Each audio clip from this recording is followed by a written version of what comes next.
आज आपण वाटाणे वडे बनवू। त्यासाठी घेतलेली सामग्री मी सांगते। 200 ग्रॅम हिरवे वाटाणे उकडून घेतले आहे। 4 बटाटे उकडून घेतले आहे। चिरलेले 3 टमाटे, चिरलेले 2 कांदे, 7-8 पाकळ्या लसणाच्या, अद्रकचा तुकडा, कोथिंबीर, मीठ, मिरेपूड, गरम मसाला,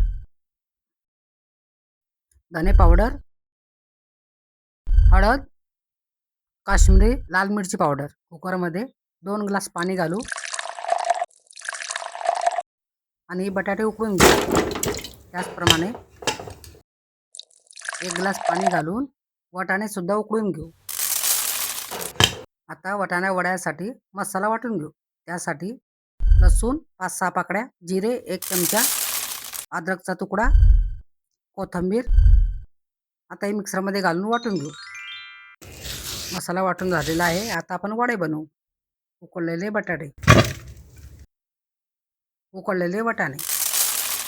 वाटाणे ठेचून घेऊ। त्यामध्ये वाटून घेतलेला मसाला घालू।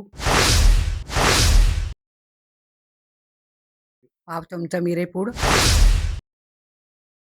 अर्धा चमचा हळद, 1 चमचा काश्मीरी लाल मिरची पावडर, चवीपुरते मीठ घालून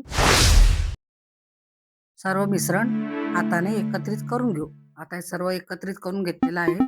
आता याचे गोळे बांधून घेऊ। असे सर्व गोळे मी करून घेते। आता आपण बेसन पिठाचा गोळ तयार करून घेऊ। त्यासाठी 100 ग्रॅम बेसन पीठ या कढईमध्ये घेतलेले आहे। त्यात 1 चम्मच मीठ टाकू, पाव चम्मच हळद टाकू आणि 1 कढईभर तेल टाकू। आता या सर्व मिश्रणाला आपण थोडं पाणी घालून एकत्रित करून घेऊ।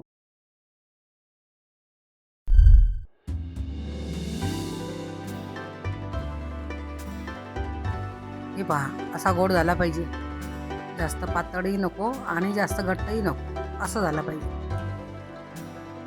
अगोदर केलेले वाटाणे वडे आता या गोळामध्ये घालून आपण तळून घेऊ।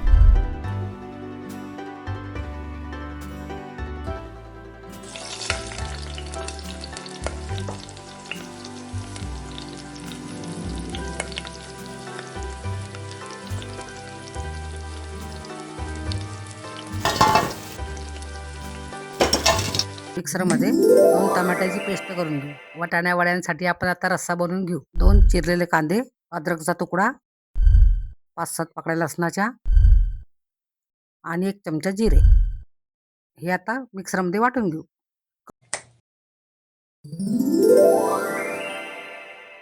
कढईमध्ये 1 कढईभर तेल घालू। त्यात वाटलेला मसाला घालू। मसाला छान परतून घेऊ। 1 चमचा लाल मिरची पावडर, 1 चमचा धने पावडर, अर्धा चमचा गरम मसाला, पाव चमचा मिरे पावडर, अर्धा चमचा हळद, सर्व घालून परतून घेऊ। आता या मसाल्यामध्ये आपण टमाट्याची पेस्ट घालू। सर्व मिश्रण तेल सुटेपर्यंत परतून घेऊ। चवीपुरते मीठ घालू। मसाला छान शिजून झालेला आहे। मसाल्याला छान तेल सुटलेलं आहे। आता आपण अर्धा ग्लास पाणी घालू।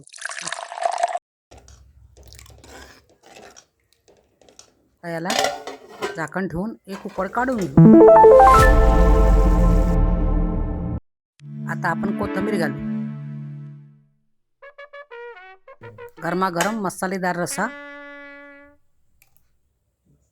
त्यात वाटाणे वडे टाकून खाऊ। तुम्हाला व्हिडिओ आवडला असेल तर सबस्क्राईब, लाईक आणि शेअर करा।